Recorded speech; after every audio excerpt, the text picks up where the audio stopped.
루카가 전한 거룩한 복음입니다.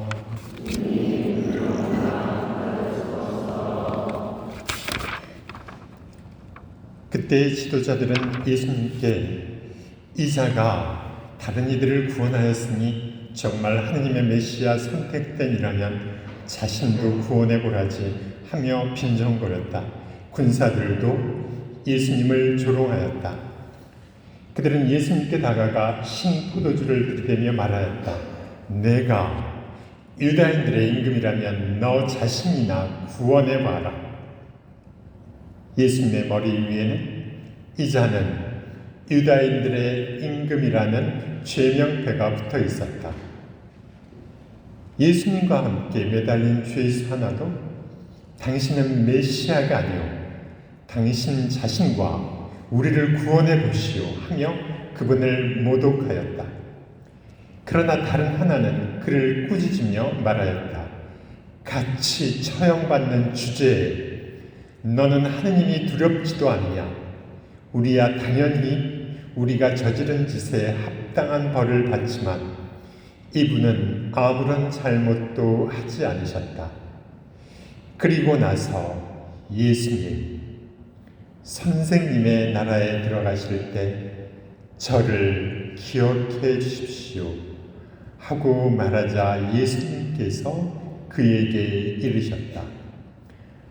내가 진실로 너에게 말한다. 너는 오늘 나와 함께 낙원에 있을 것이다.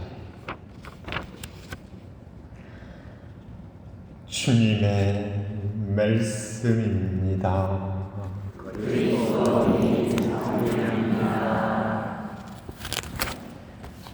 네, 한 해의 마지막 주 오늘 우리는 그리스도 왕 대축일로 음력도 양력도 아닌 전례력으로 한 해를 마지막으로 한 주간 남겨두고 이 미사에 모였습니다.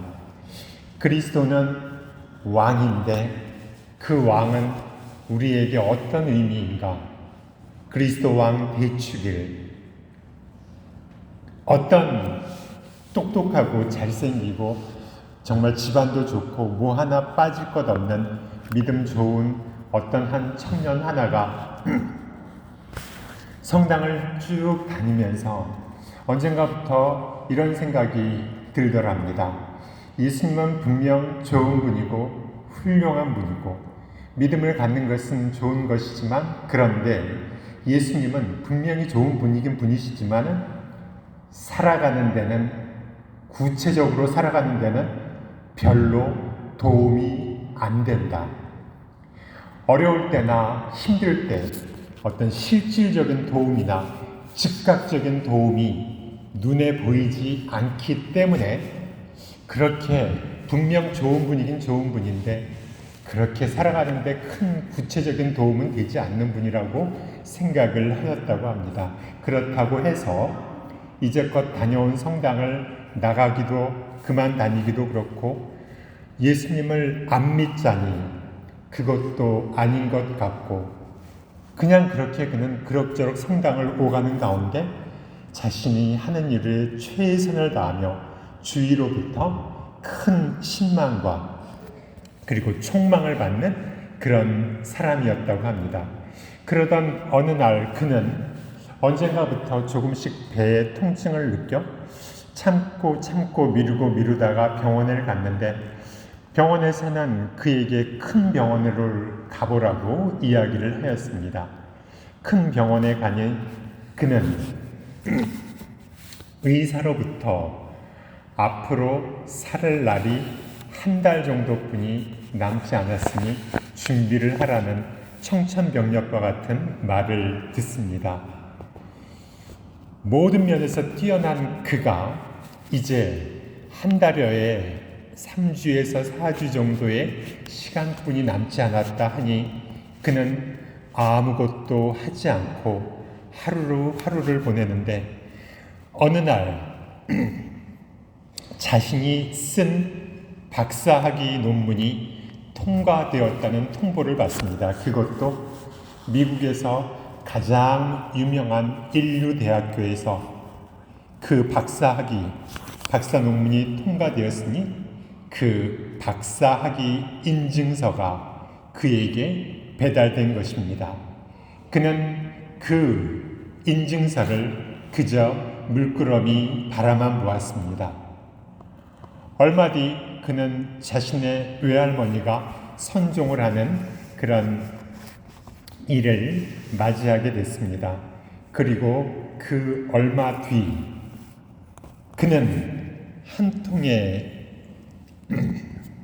증서를 받는데 외할머니가 갖고 있는 수십억 원의 유산이 외손자인 자신 앞으로 상속된다는 유언 증서였습니다.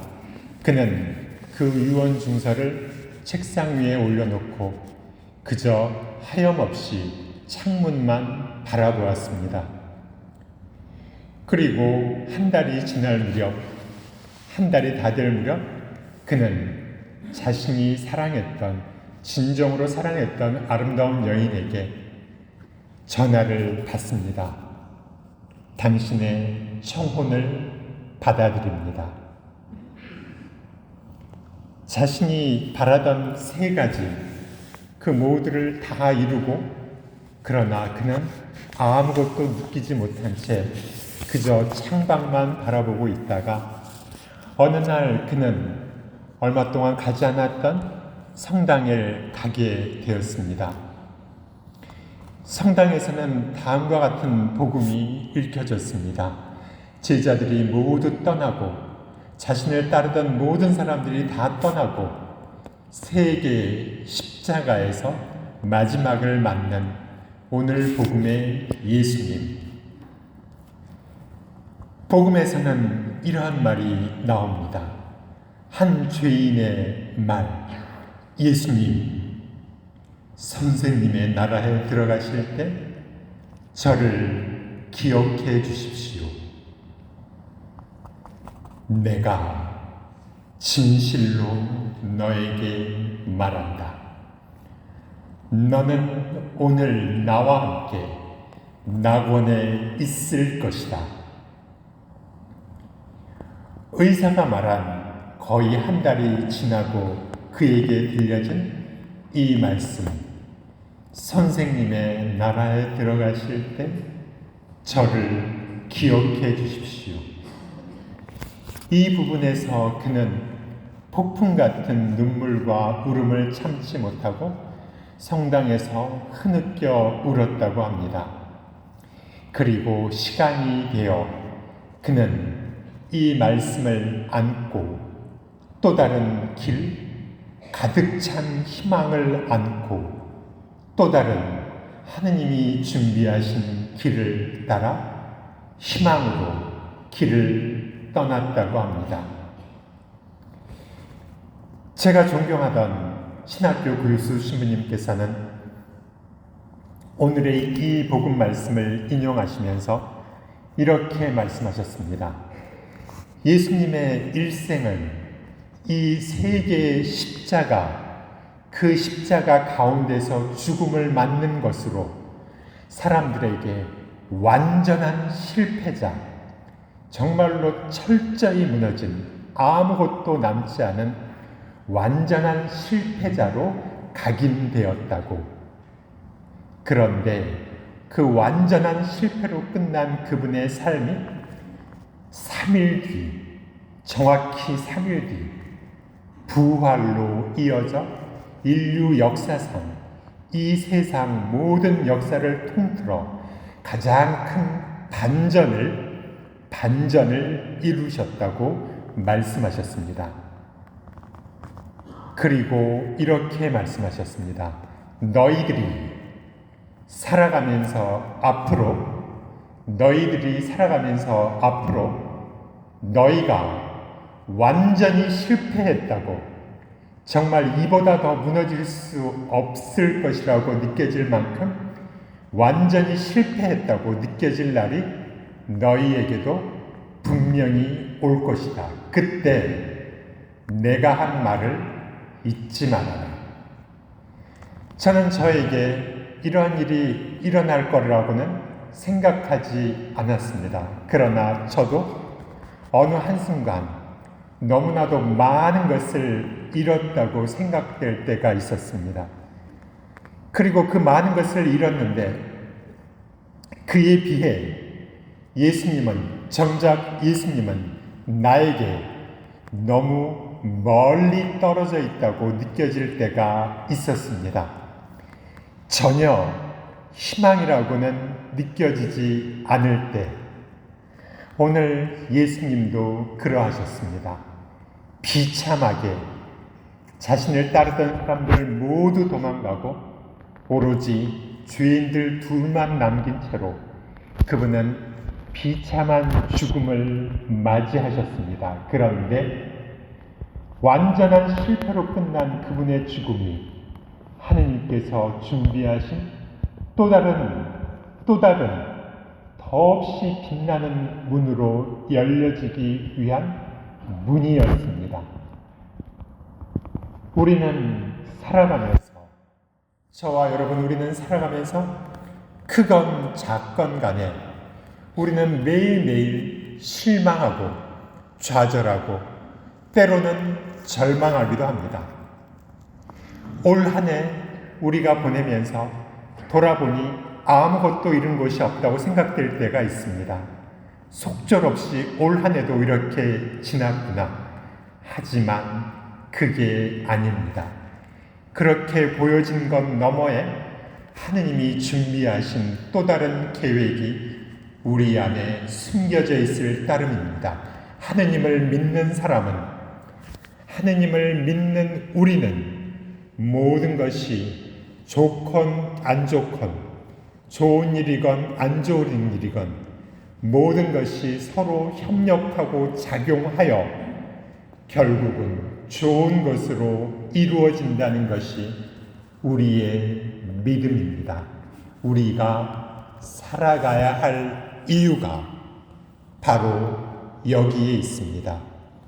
우리가 참으로 힘들고 고통스러운 일들 가운데서도 희망을 가져야 할 이유가 바로 여기에 있습니다. 아직 끝나지 않았기 때문입니다. 먹구름이 끼고 천둥이 치고 어두운 그 하늘 너머에 언제나 전혀 조금도 변함없이 비치는 태양이 비치고 있습니다. 내가 살아가면서